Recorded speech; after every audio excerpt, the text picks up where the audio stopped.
This episode of The Clear Out was recorded on the 3rd of January 2024 at home in Wicklow.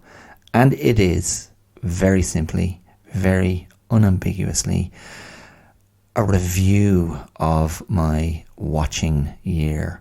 So I basically spend the entire episode looking back at my Screentime highs and lows from the year. So it is largely about the movies I watched last year. They weren't all 2023 movies, but a lot of them were. So I talk about a lot of them. I talk about some older movies I watched. I talk about movies that I was trying to catch up on from 2022. I talk a little bit very quickly about TV I watched and also documentaries. So that's it. That's what's coming up. So look, if that's not your thing, don't worry about it. Chill the bones. You can come back next week for something different or go back to previous episodes. You might want to catch up on the Christmas episode where I wrote a story that was gently poking fun at woke politics. Or listen to my episode from last week, which was a review of Bradley Cooper's Maestro. There's loads. Go back into the archives. There's plenty to entertain you or divert you or stimulate you. But today, it's all about the movies. And if that's your bag, you're going to have a good time. So, let's get to it. I'll see you around the corner. Cheers. Ooh, not gonna change my mind. Leaving the dream behind. Keep my emoji inside. Hi, my name is Dara Clear, and you're listening to The Clear Out. You're very welcome. Happy New Year. And thank you for pressing play on this particular episode of this particular podcast. How are you? How's the new year going? How are you feeling about what lies ahead? Are you future thinking? Are you stuck in the past? Or are you simply trying to exist in the present moment? It's a challenge. It's always a challenge. The last two episodes of the podcast were were a challenge for me. I was so tired recording each of them. And here I am in the first week of January in 2024, just with a little bit more space, a little bit more energy, a little bit more time around me with which to do this thing that I do. If you are a new listener, welcome. You're particularly welcome. I mean, old listeners, I'm just taking you for granted. I'm blasé. I'm complaisant, as the French say. As Peter Bradshaw, the film critic for The Guardian newspaper, he likes to say complaisant instead of complacent. And I don't really know why, if it's just this pretentious linguistic flourish. But I always enjoyed it. The Guardian used to have a movie review show, a little video show that they put up on their website, and it was great. It was really entertaining. And then with their shrinking budget, it was one of the things they cut, which was a great shame, because the critics at The Guardian, they're a good bunch. And Peter Bradshaw was chief among their team. But yes, in any case, if you are new to The Clear Out, you're very welcome. And what I do here, what I endeavour to do, is to engage with the internal life, the interior life, to engage with things that I suspect we all find ourselves examining or reflecting on or being troubled by in one way or another.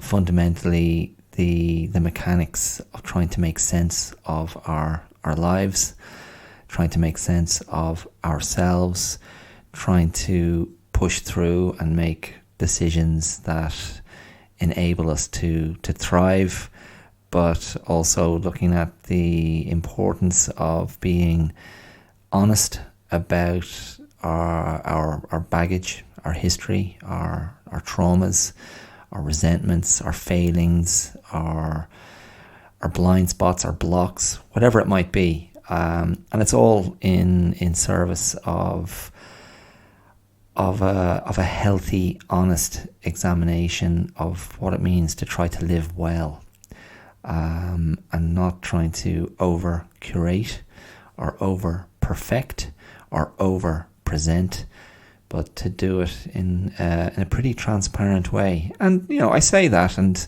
there are places I don't go. There are places it feels unsafe to go in terms of what I want to share, but I get pretty close to total openness, and it's not, and I can't emphasize this enough, it's not that I am presenting myself as being so unbelievably fascinating, but rather that I use myself as the guinea pig and trust that I can find things in my own struggle for understanding that are relatable to the listener. So that's pretty much it. And that's why the subtitle of the podcast is Wellness with Attitude. The attitude part is just calling bullshit on overly curated wellness content. And wellness that seems to be enormously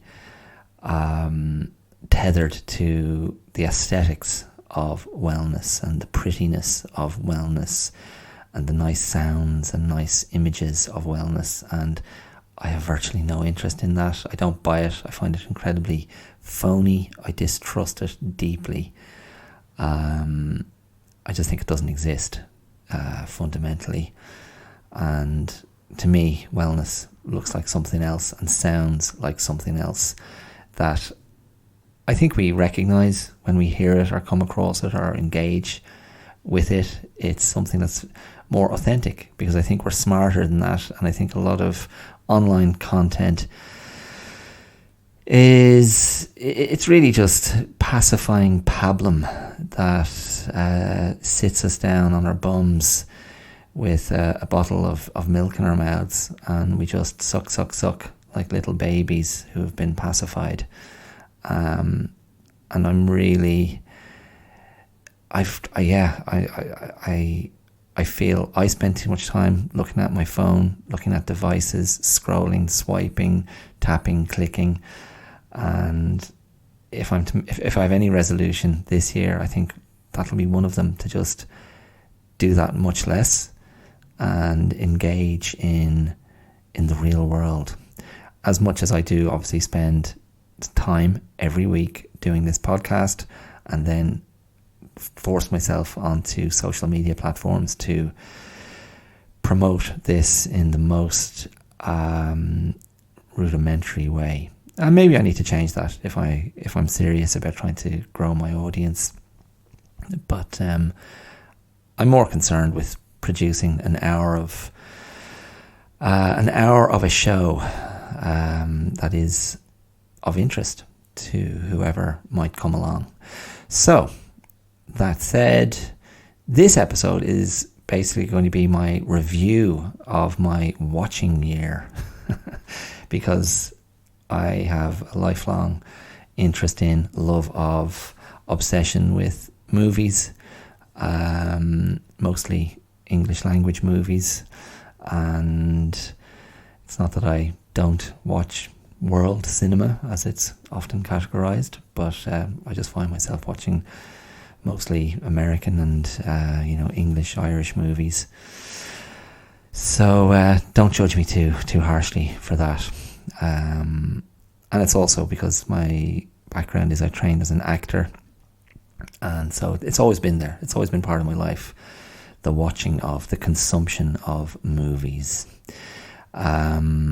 So I will get to that. I will begin my review in a moment.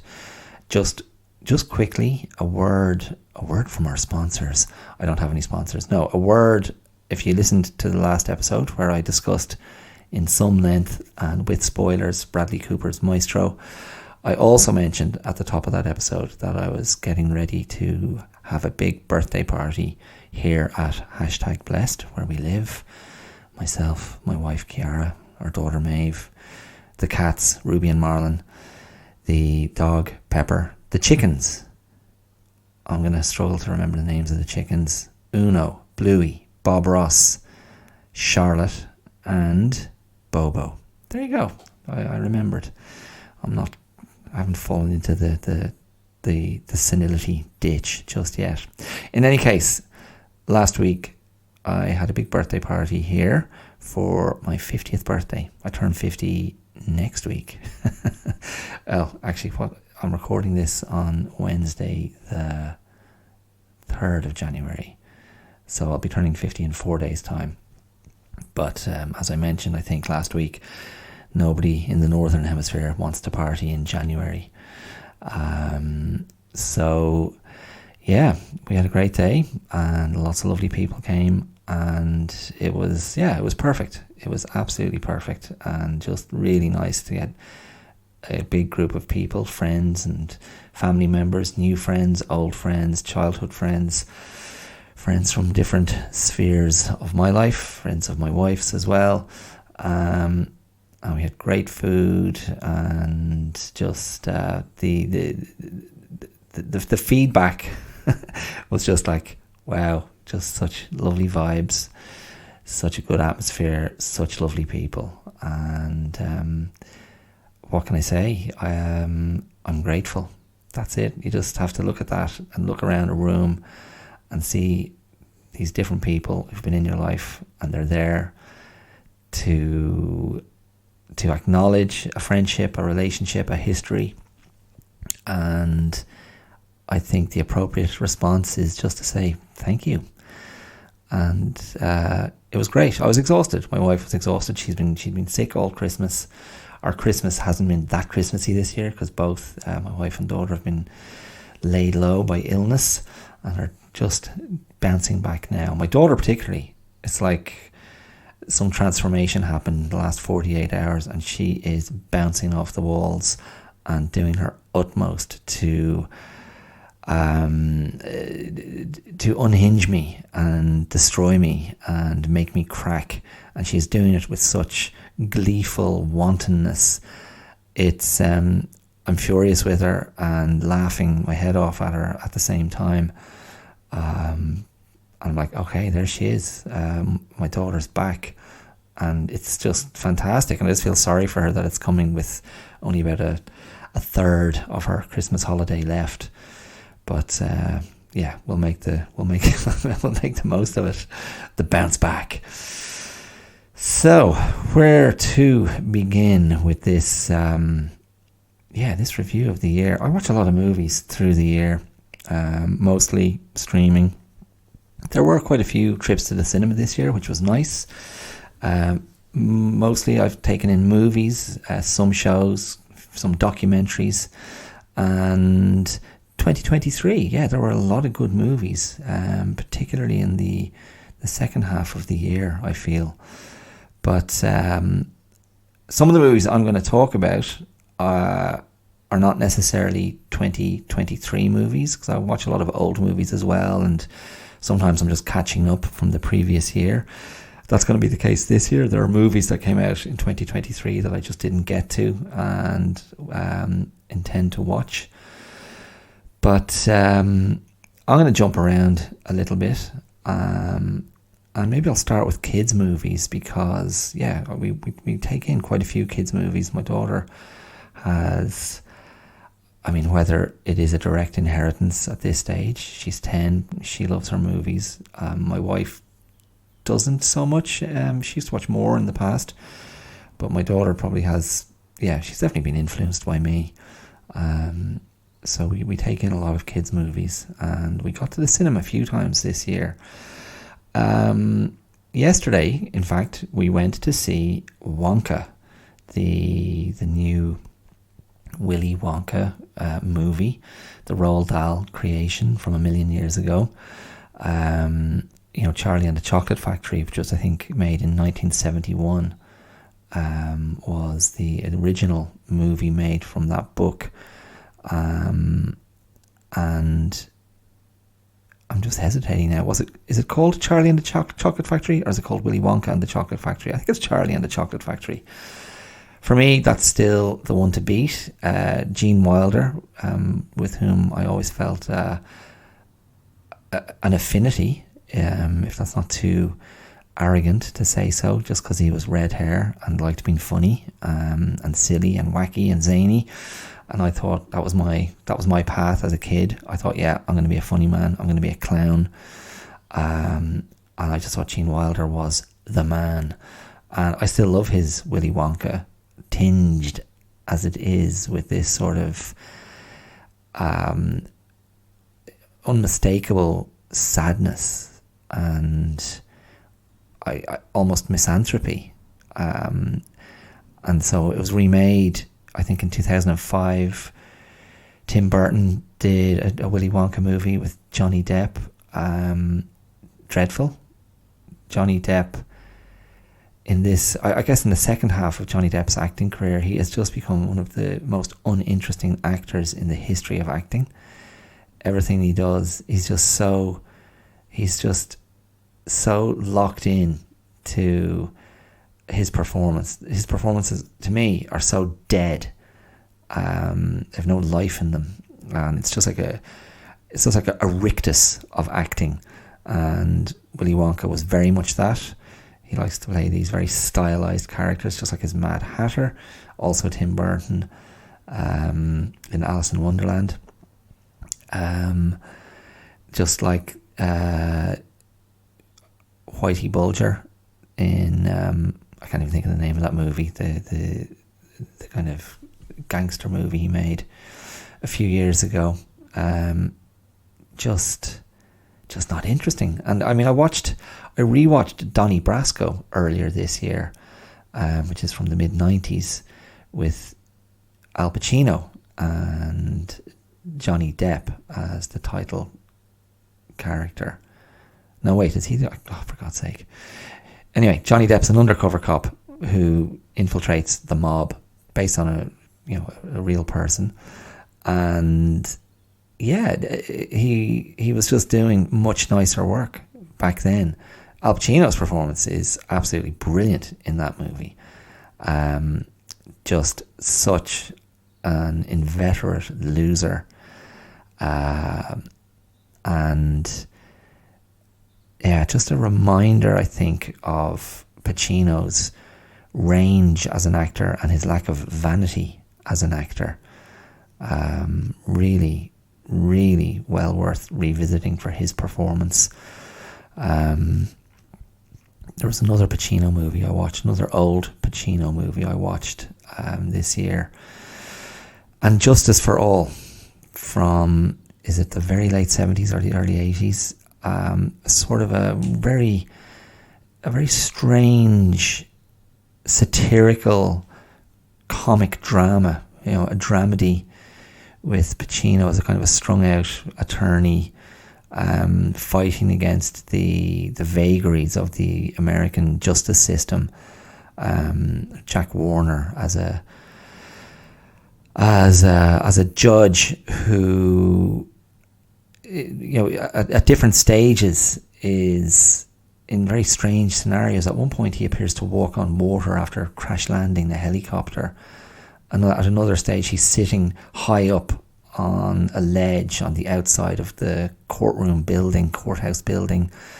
Inside the courtroom he fires a gun directly skywards, and I think the metaphor, what we're meant to get from that is that judges were above the law. Judges were godlike and could play with human fate like gods. And the gunshot skywards was, they're greater than God. They can shoot their guns at God. But it's a very strange movie. It's a very mixed movie, tonally, and in the kind of the style of the performances. And one I would, I could only recommend it on the strength of it's a kind of a curio. It's like, oh yeah, if you haven't seen it, if you want to be a completist, go and check it out. It's yeah, it's just a bit wacky and too varied in tone to really hold it down. And there are some kind of darker moments in it. But I guess a young Pacino trying things, flexing his muscles. So yeah, that was one I watched as well. And Justice for All. But back to kids' movies. So we went to see Wonka with Timothee Chalamet in the title role, directed by Paul King, who did the Paddington movies. The Paddington movies, if you haven't seen them, were sort of a revelation when they came out. They were just so charming and well judged and tonally consistent and visually great to look at and visually witty. Really well designed and directed movies, really well cast, with a great central performance, a central voice performance by Ben Whishaw as Paddington, and they just really work. And Wonka, in my opinion, doesn't on the same level at all. It's got a bigger budget. It just feels more contrived. It feels more restricted, and there's a weight to the contrivance of the story. And again, an origin story that was never written by Roald Dahl.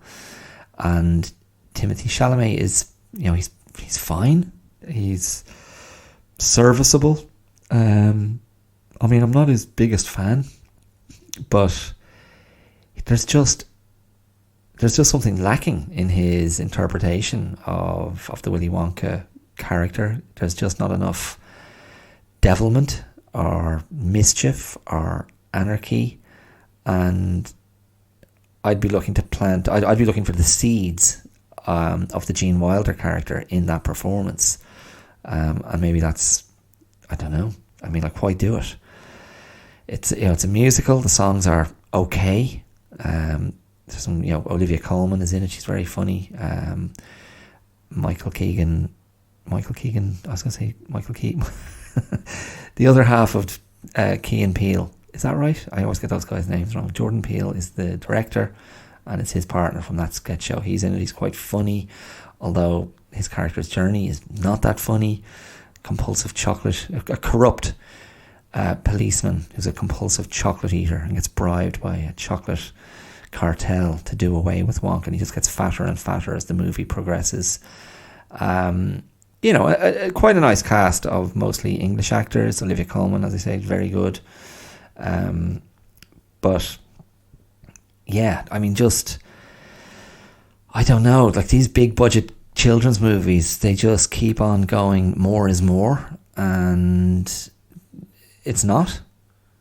They need a lighter touch, and for me it's a step backwards from the Paddington movies, and I wouldn't be recommending it, though my daughter enjoyed it, her pal enjoyed it, who we brought, my wife seemed to enjoy it, but not great.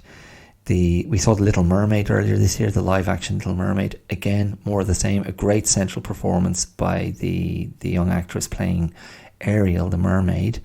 Just very sort of charming, a very charming kind of attractive performance. I've forgotten her name. Is it Halle Bailey rather than Halle Berry or Haley Bailey? Anyway, she was great. But that movie is, again, just getting punched over the head with all the amazingness. And again, there's something about, like these movies trying to kind of go, yeah, let's represent this new kind of diverse world that we're living in, or make up for the lack of diversity in movies historically.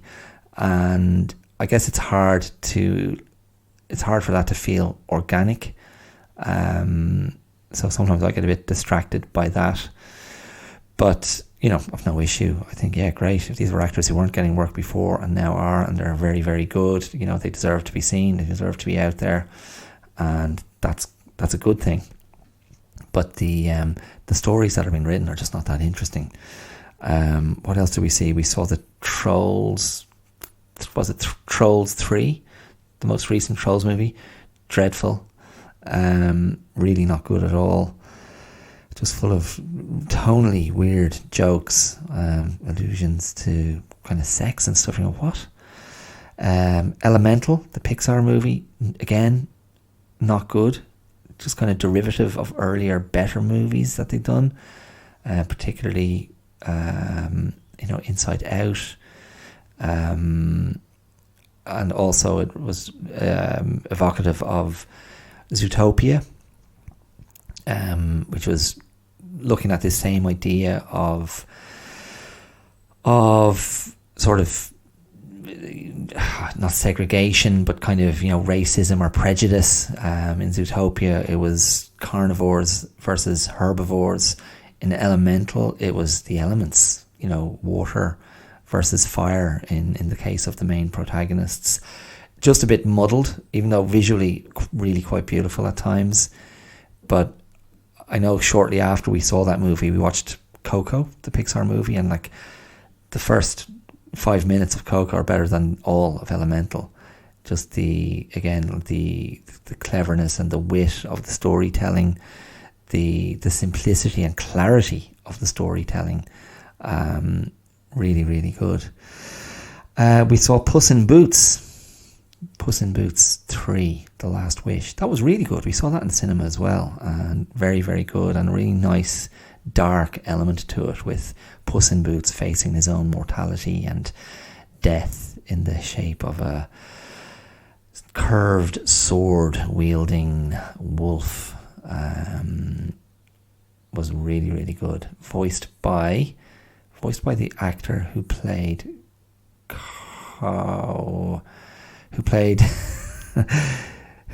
the head of the drug cartel. Who am I thinking of? Is it the Jackal? Carlos the Jackal? Am I wrong? Werner, what's his name? You know who I'm thinking of. Anyway, he was great. So that was good. And visually really nice. Some interesting kind of, an interesting animation style in that as well.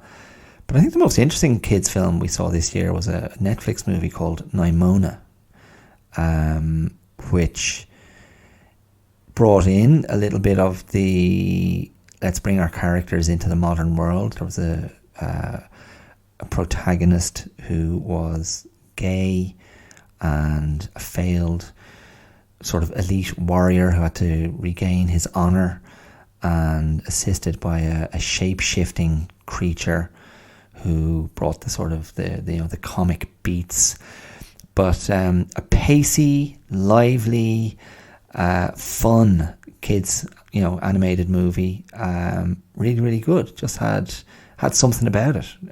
Just a bit of energy, a bit of life, and war. It's kind of updated gender politics very lightly, and it worked because it was a good story and it just kept it moving. Another movie we quite liked that wasn't great but quite enjoyable was Slumberland, sort of a dreamscape adventure with Jason Momoa as the sort of guide through the dream world. That was quite a lot of fun. And another one we watched in a similar territory. I've gone blank on the name. I'd have to come back to you on that if it comes.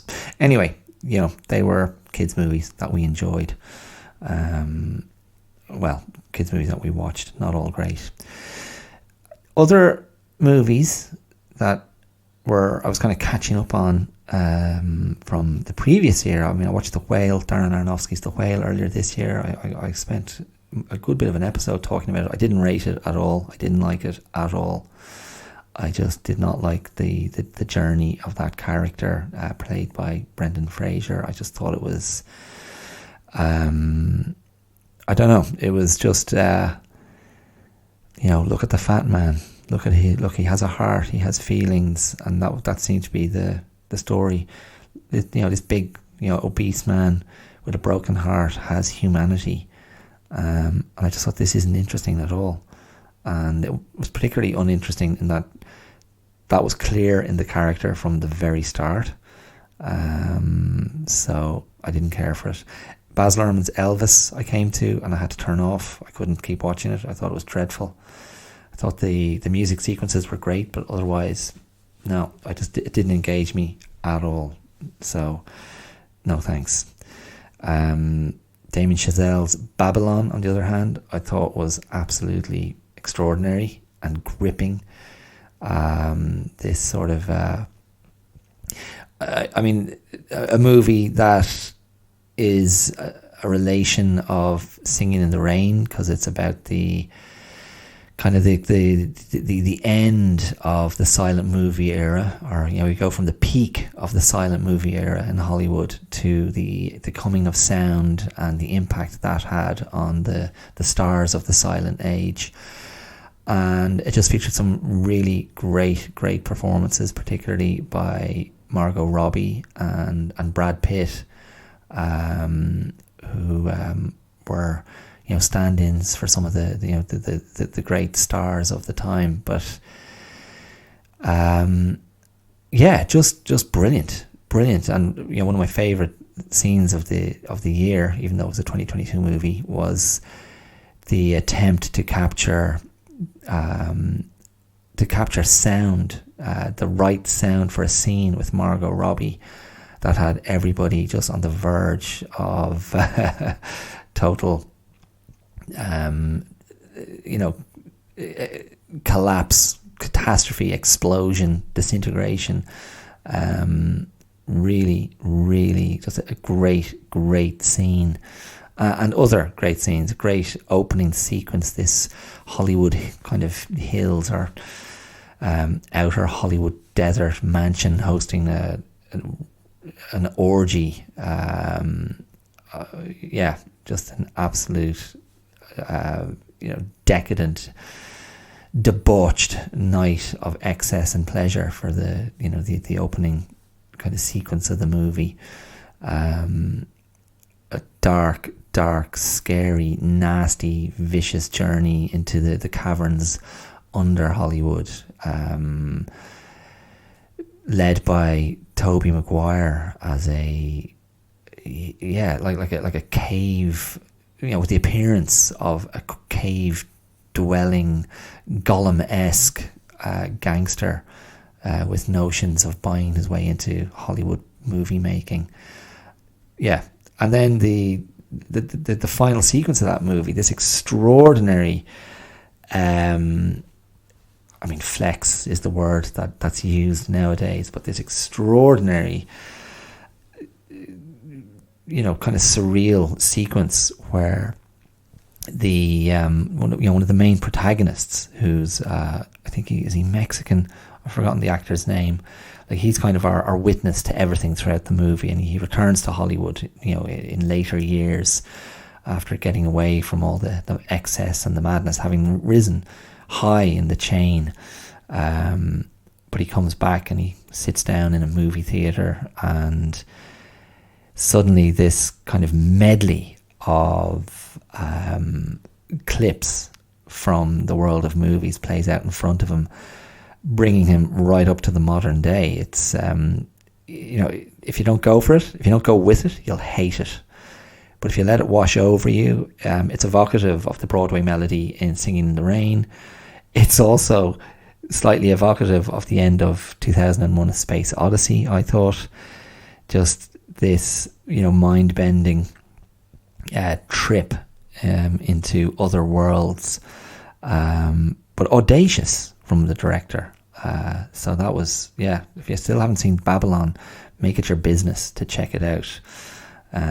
Watch that one with a stiff drink. But it's great.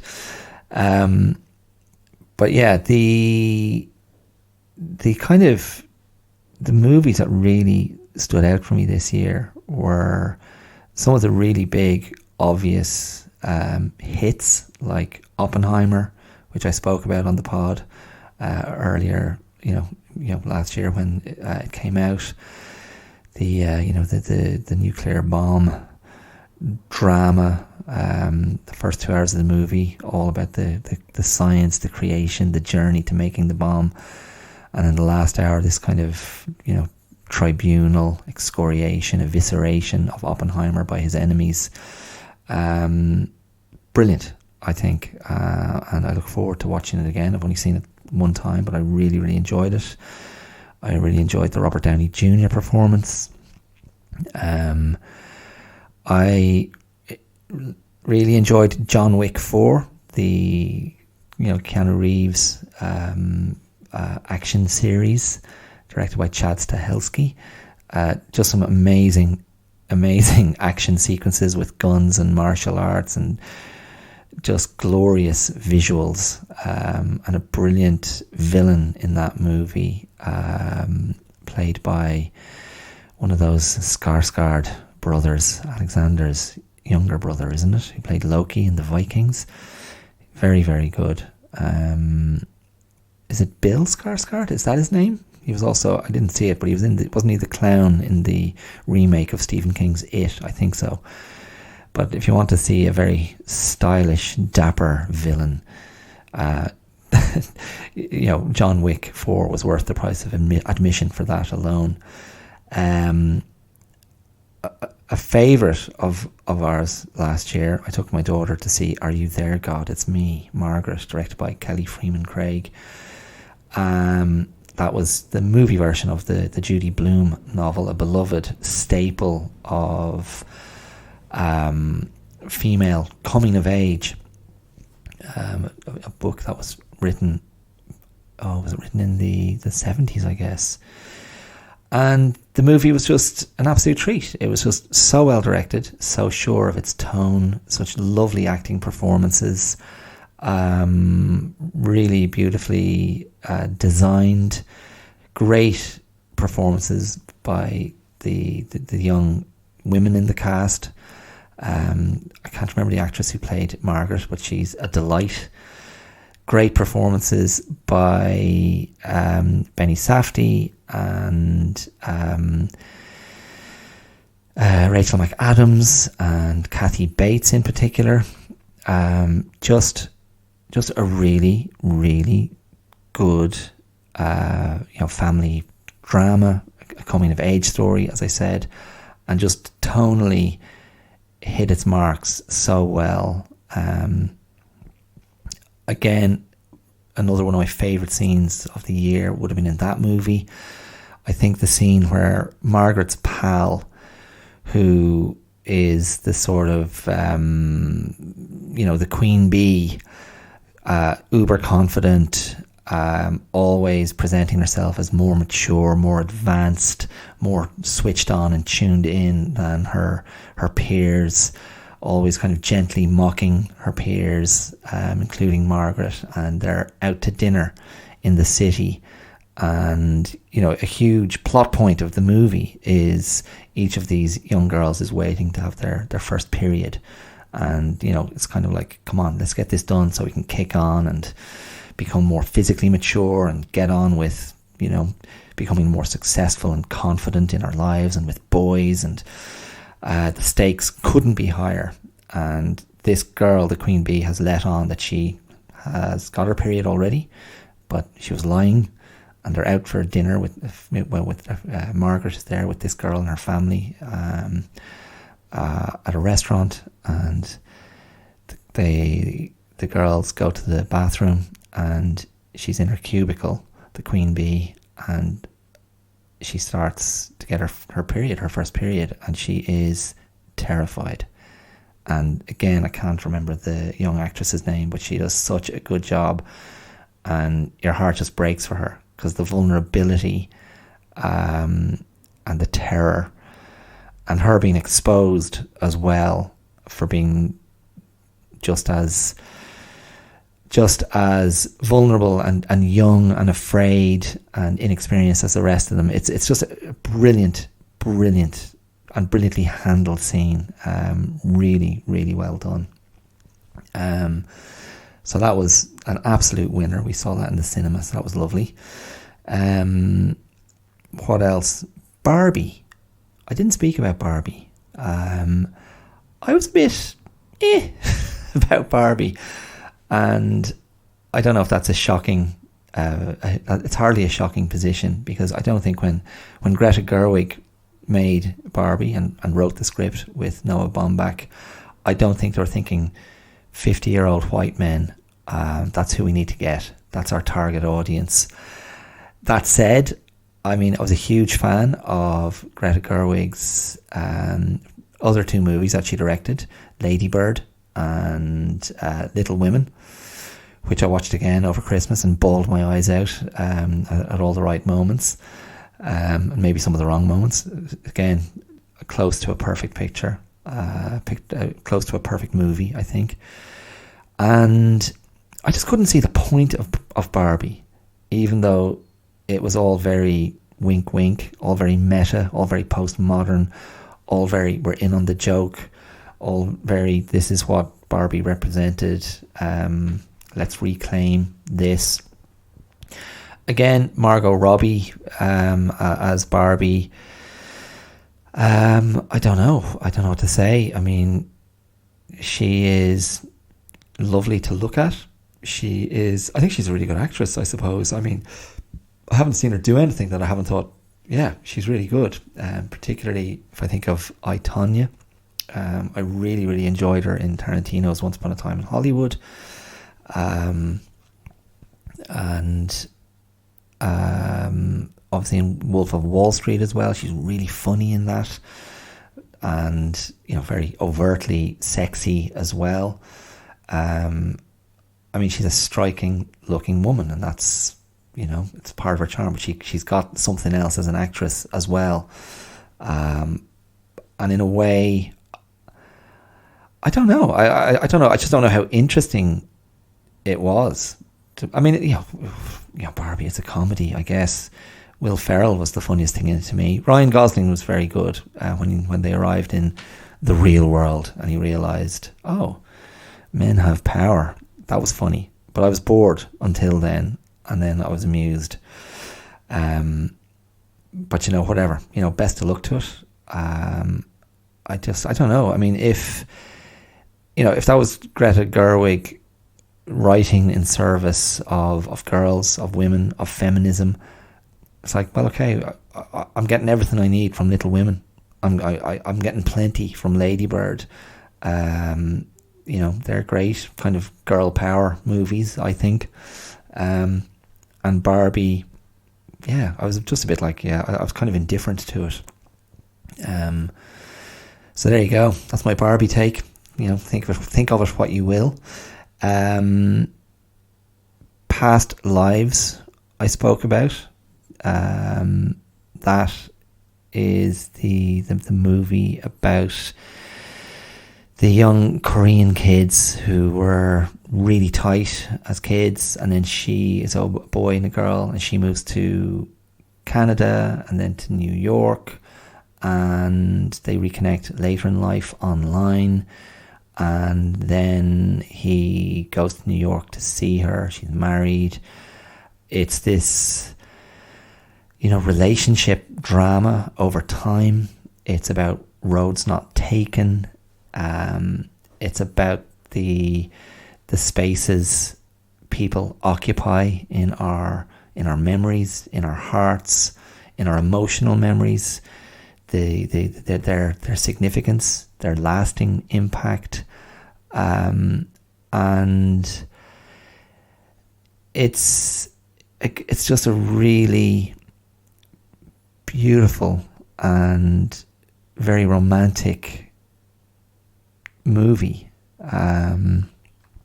with two great central performances, and you know, something about something unfulfilled, something that cannot be reciprocated, but something that's still acknowledged and deeply, deeply meaningful to the protagonists. Yeah, just really, really nice. And as a lot of critics have found, the closing moments of the movie are directed in a really subtly powerful way, and that final sequence really it really catalyzes the understanding of the entire film, and the whole idea of journeying to the past and the present always being a stopping point or a staging point on the way to the future. And then it invites us to reflect on one of the key ideas of the movie, which really plays with a Korean cultural belief in the possibility of reincarnation and destiny and fate and who you're meant to be with and whose life you're meant to intersect with. And you just come away from the movie with all those ideas and feelings buzzing around your being. So a great, great movie, and one you should make it your business to see if you haven't yet. I spoke about The Killer, the David Fincher movie that he released on Netflix a couple of months ago. And I spoke about how much I enjoyed it, and I made an argument for it being one of the, maybe the best comedy of the year, with this very funny, underplayed comic performance by Michael Fassbender, who continues to be one of the most interesting actors around, in my opinion. I spoke about Reptile, the kind of cop procedural homicide thriller with Benicio del Toro as the main guy in that. And again, another brilliant central performance, another really interesting face to look at on screen, and an interesting supporting role by Alicia Silverstone in that, which is like, oh my goodness, there's Cher from Clueless. Fascinating. I spoke at length about Killers of the Flower Moon. I think I dedicated a whole episode to that, the Scorsese movie. The Scorsese movie based on real events, whereby in the kind of, I guess, the 1920s, 1930s, American Indians of the Osage Nation came into enormous oil money, but were fundamentally not allowed to do what they wanted with that wealth, but it had to be managed through white stewardship. One of the darkest movies I've seen in a very long time. A movie that sort of haunted me instantly and just left me chilled to the bone. And yeah, full of sort of, I don't know, just great staging of scenes, beautifully composed scenes. Scorsese, just demonstrating his mastery of the craft of filmmaking. A very unattractive performance from Leonardo DiCaprio. De Niro's in it, giving one of his better late career performances. The actress who plays the main kind of female protagonist, I've just gone blank on her name, Lily, bloody hell.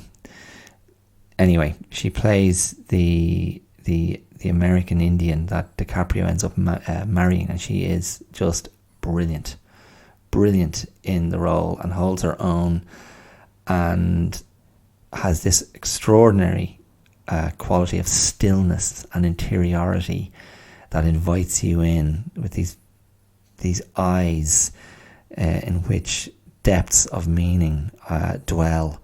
A great acting performance, one of the best of the year, I think.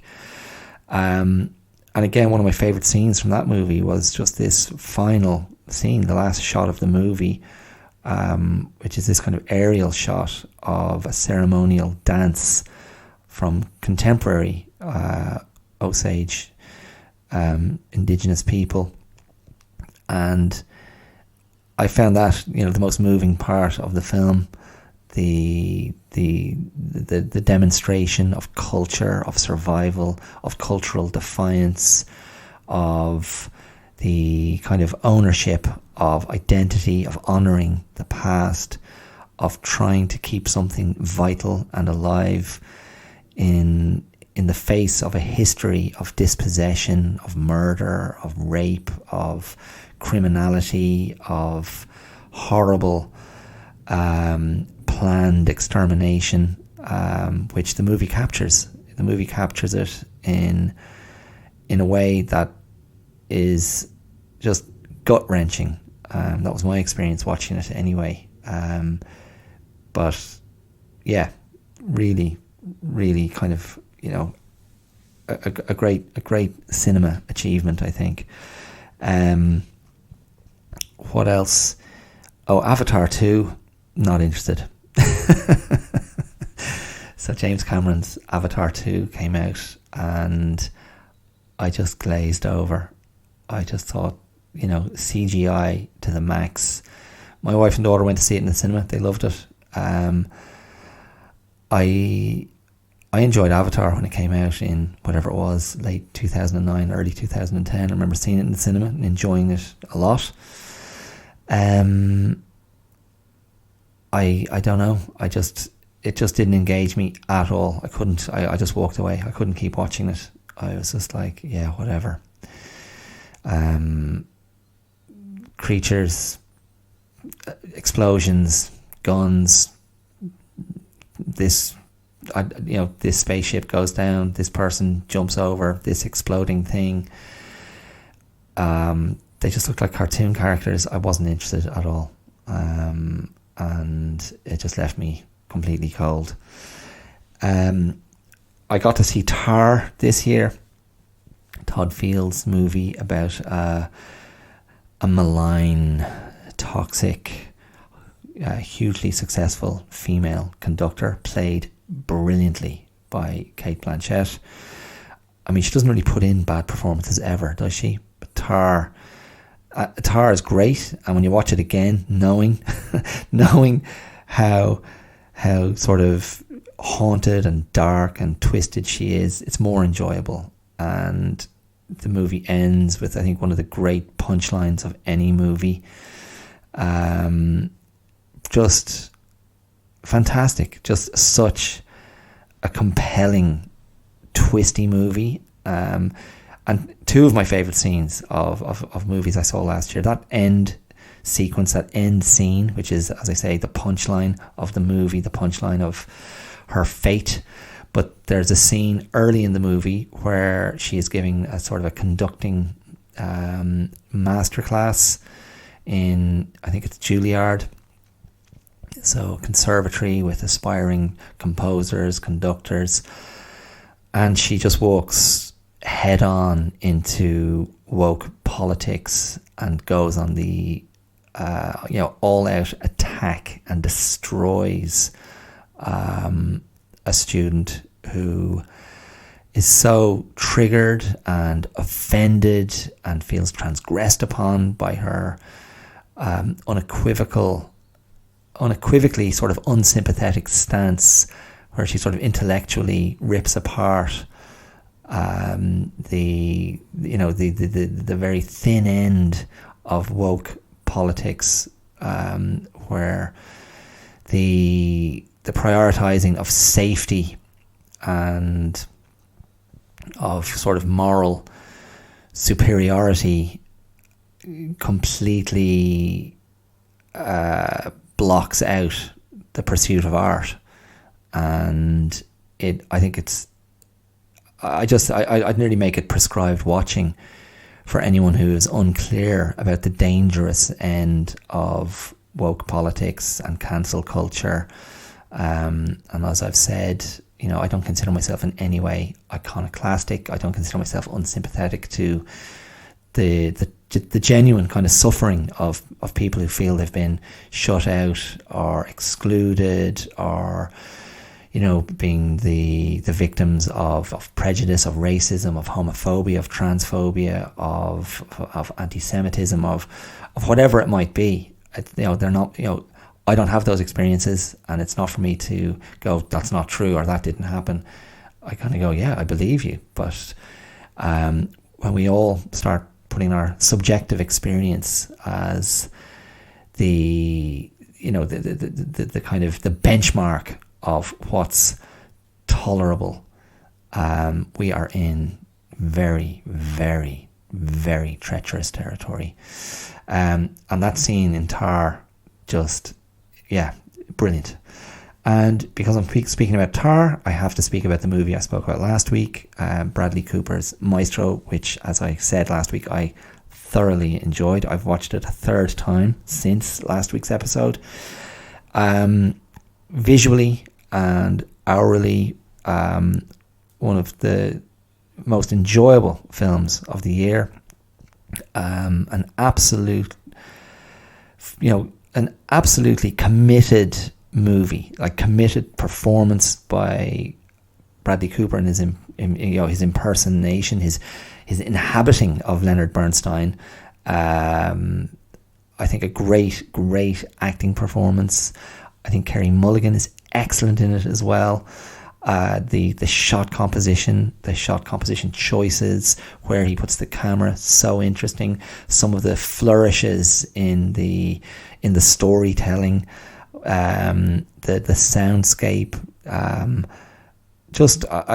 find it a beautiful movie, and I've nothing. I've very little to add to what I said last week. I think the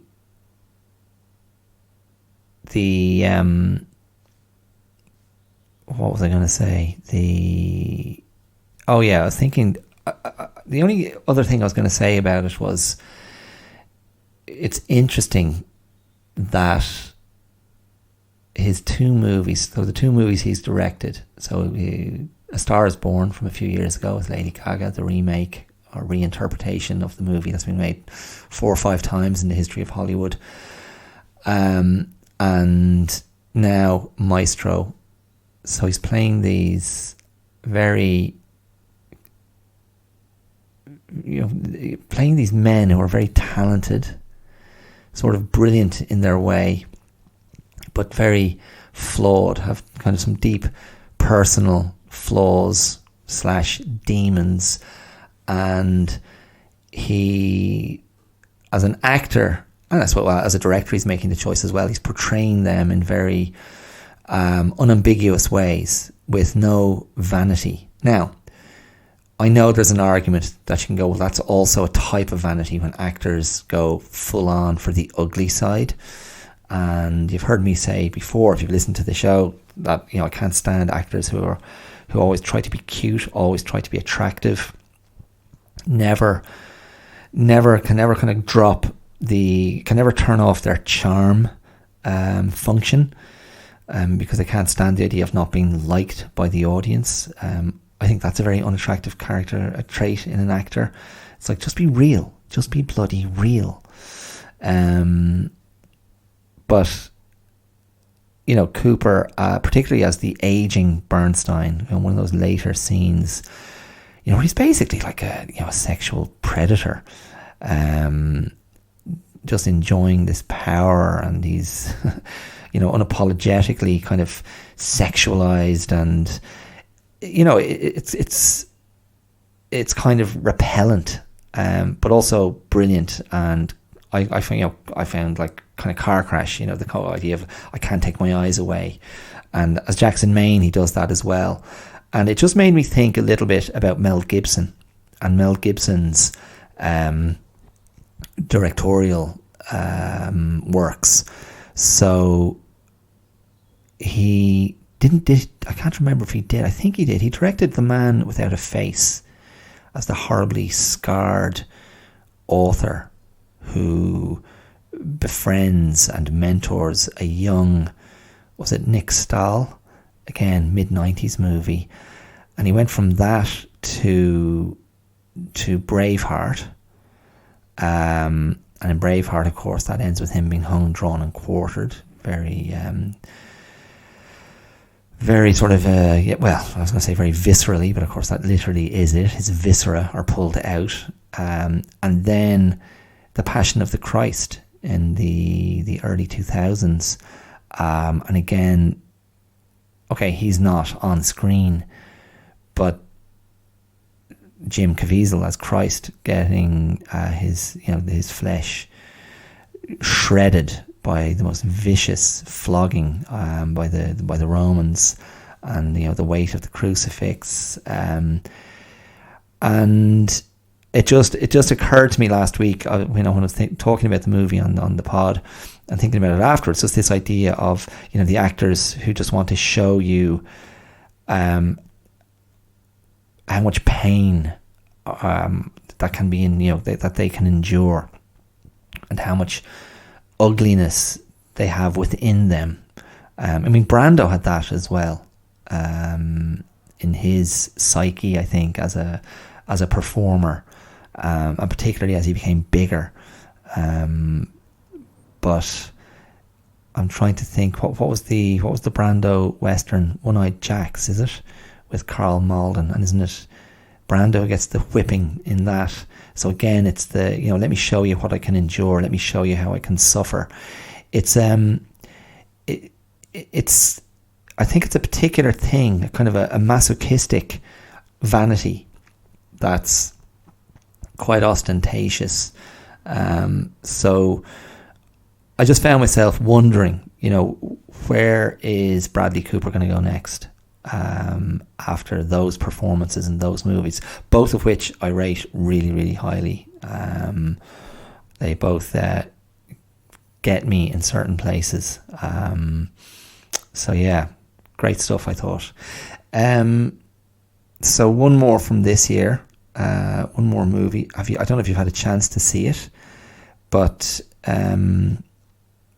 Anatomy of a Fall, the French.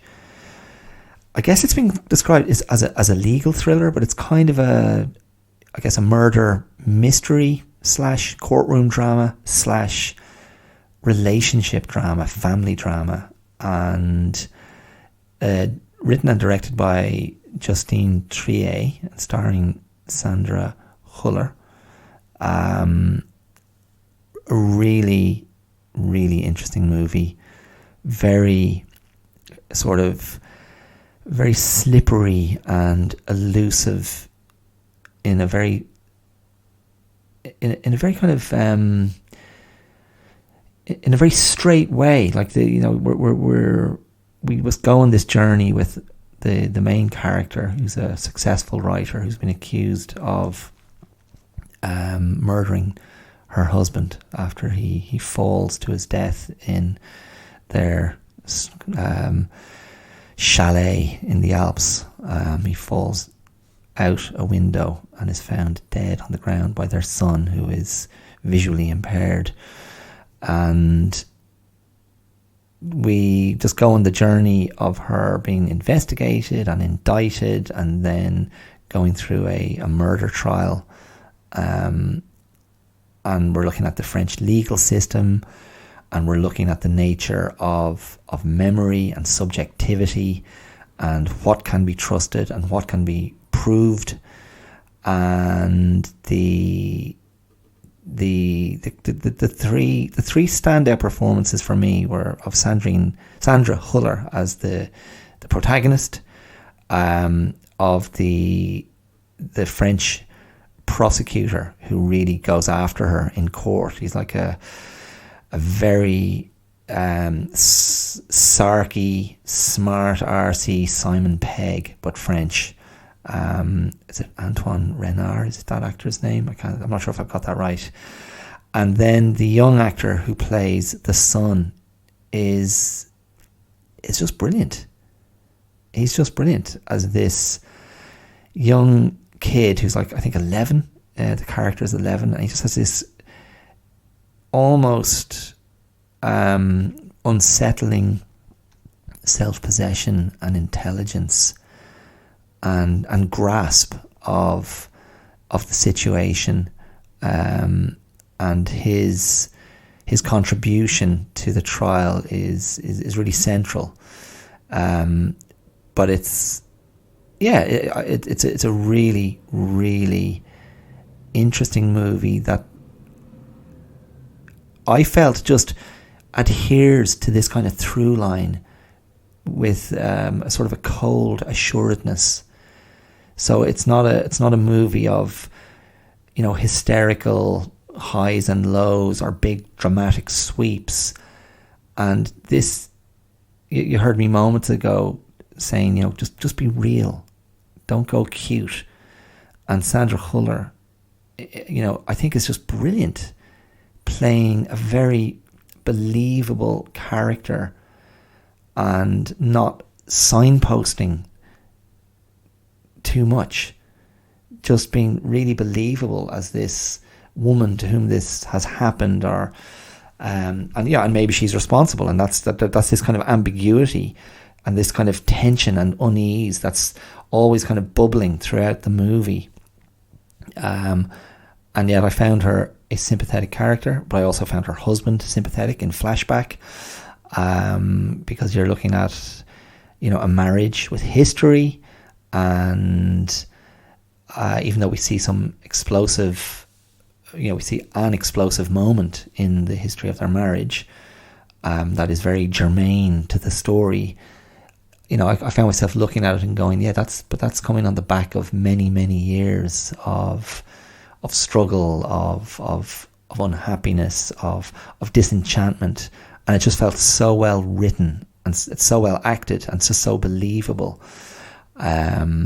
So yeah, a movie that, you kind of, it's a movie that will reward your patience. It will reward your listening, and a very European movie, where the actors, German and French respectively, are speaking English a lot of the time,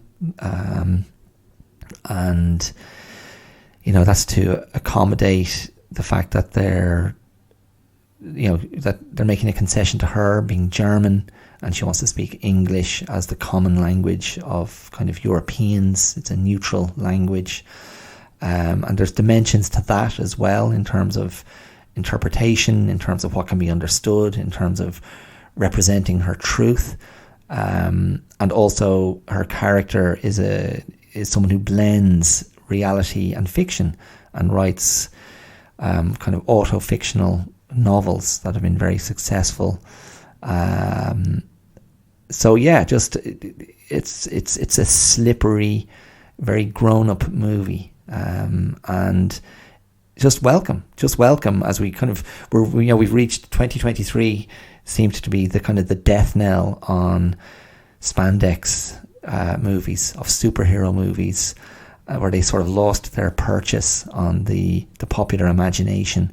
And a movie like Oppenheimer was one of the biggest grossers of the year. Oppenheimer and Barbie. So even though Barbie is not a movie I cared for, it was an idea. It was an ideas movie, I guess, and has a lot to say about gender roles and patriarchy and power. And it was funny, but not a superhero movie.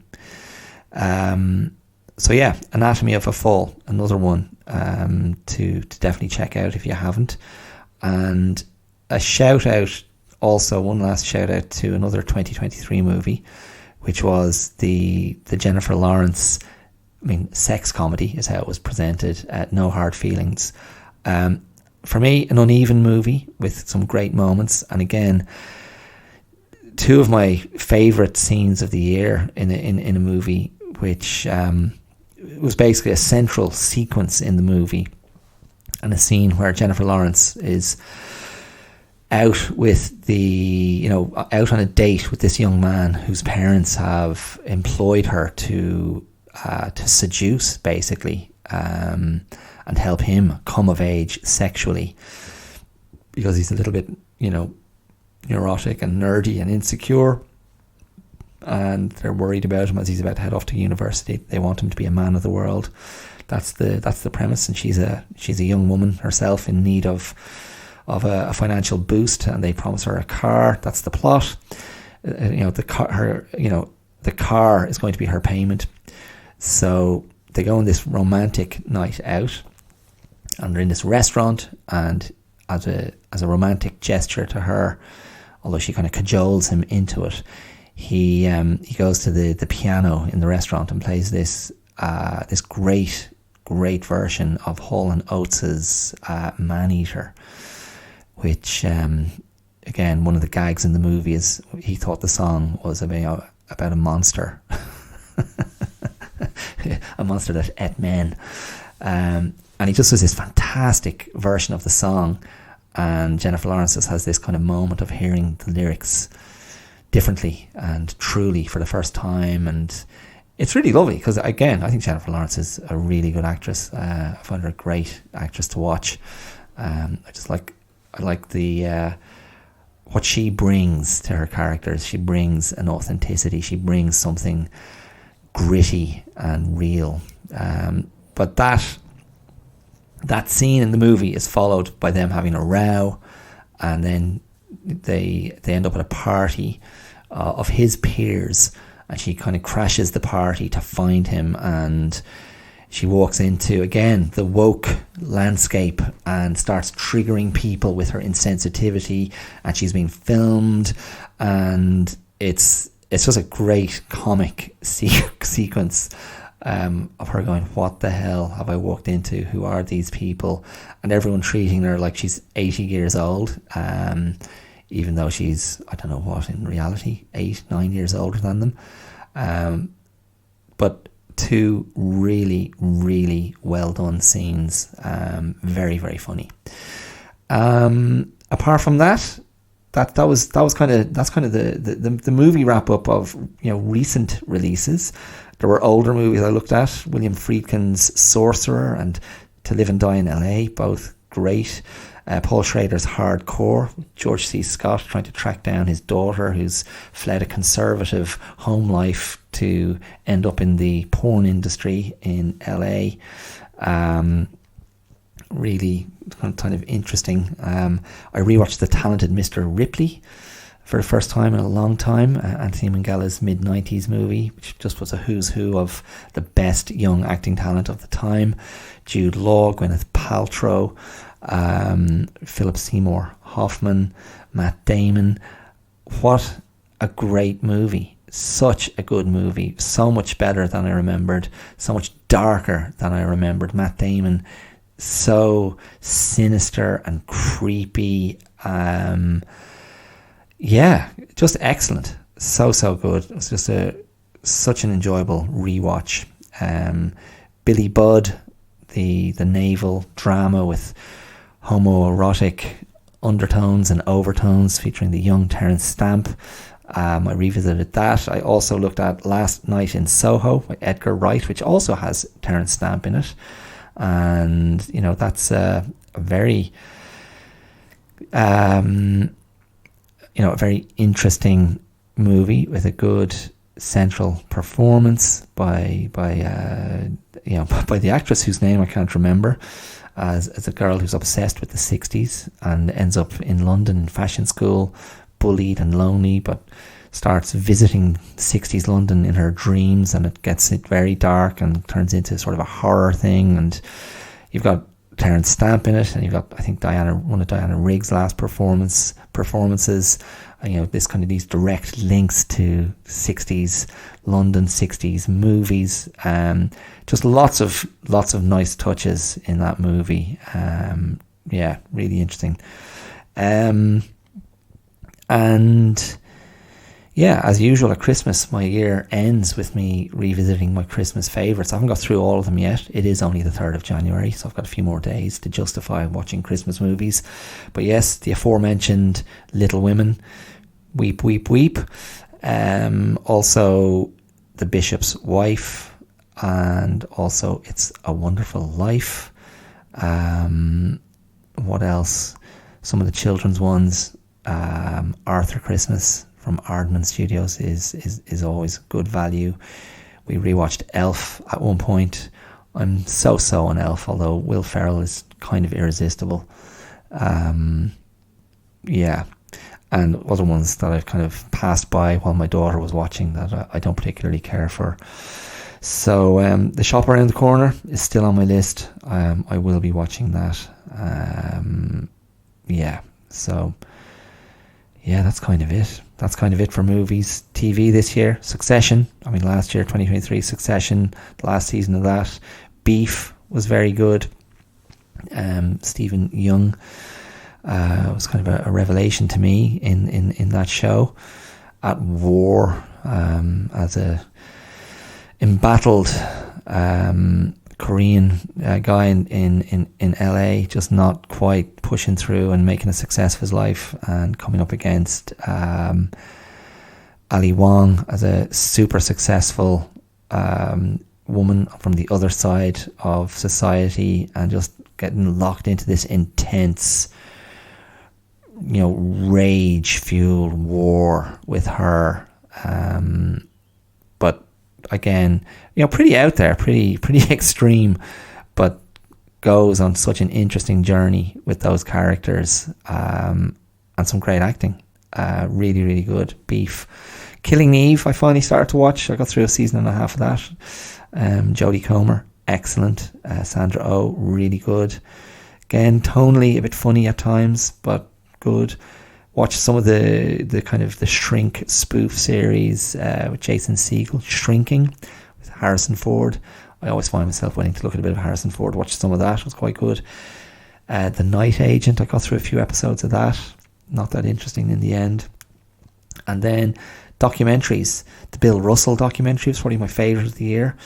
About one of the first great African-American basketball players, and civil rights guys and activists. The Rita Moreno documentary about her life and the sexism and the racism she had to put up with and survive. J-Lo's documentary, even though authorised, was very entertaining, half time. I think I rewatched The Last Dance, the Michael Jordan Netflix series about his career, his highs and lows.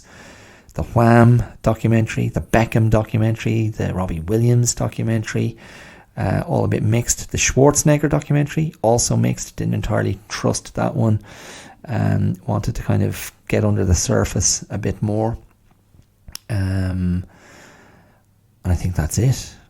There's probably lots more. I mean, there were lots of other things, but they're the ones that stood out, and made the list. So there you go. It's a very listy episode, and I kind of raced through some parts, spent more times on others, but maybe you saw a lot of the stuff that I saw and feel the same or feel differently. But that was my 2023 in Screentime. And if I was a little kid, my parents would be like, "What the hell? Get off that screen. Enough. Time for bed." Okay, I'm done. Thank you so much for listening. I'll be back next week with something else. It might also be a little bit of this kind of thing, but more other areas of my life, maybe some personal highs and lows of 2023, maybe a review of that, maybe something from the wider world. I'll decide. I'm not sure. Maybe I won't, but I knew I was going to do this. So really sorry if you don't like movies. This would have been murder. But if you do like movies, maybe you enjoy this a lot. I was happy to revisit all those great things. Do you know what I didn't mention? Air, Ben Affleck's movie about creating Air Jordan and the journey of that shoe and securing the Michael Jordan name. Just, if you can separate yourself from the "isn't capitalism great, aren't big multi-million-dollar corporations great," if you can separate yourself from that part of the narrative and just go on the journey with Matt Damon trying to get that endorsement, with Jason Bateman trying to back him, with Ben Affleck as the head of the company. A very funny turn by Ben Affleck to back up his very funny turn in Ridley Scott's The Last Duel from the previous year. Just a lot of fun, just a real slick let's solve this problem movie with very, very charming performances from all of the main actors involved. Really, really entertaining and fun. So yeah, just remember that at the last minute air. Okay, that is it. I am done. I am gone. You can find me. You can find my sort of my trickle my trickle of promotional material on social media, and also scenes from country life, scenes from rural Wicklow, scenes from the places I like to swim. I've been to the sea 3 times in the last 4 days and turned away each time. So I'm still waiting to have my first swim of 2024, but it will happen. Yeah, but otherwise, Instagram and Facebook, the Clear Out Podcast, you'll find me there. I'm on YouTube as well if you prefer to listen there. And the podcast can be found wherever you listen to podcasts. If you like what I do here, you can support me. You can endorse this thing that I do financially with a contribution from your pocket at patreon.com/The Clear Out. And anything you can give me would be really welcome, and I'd receive it gratefully. And if you can't afford it, don't worry about it. Spread the love, spread the word, share a link, review the show, rate the show. All that, I'm told, is good to boost things. Okay, Happy New Year, happy watching, and I will be back soon. All the best. Mind yourselves. Cheers.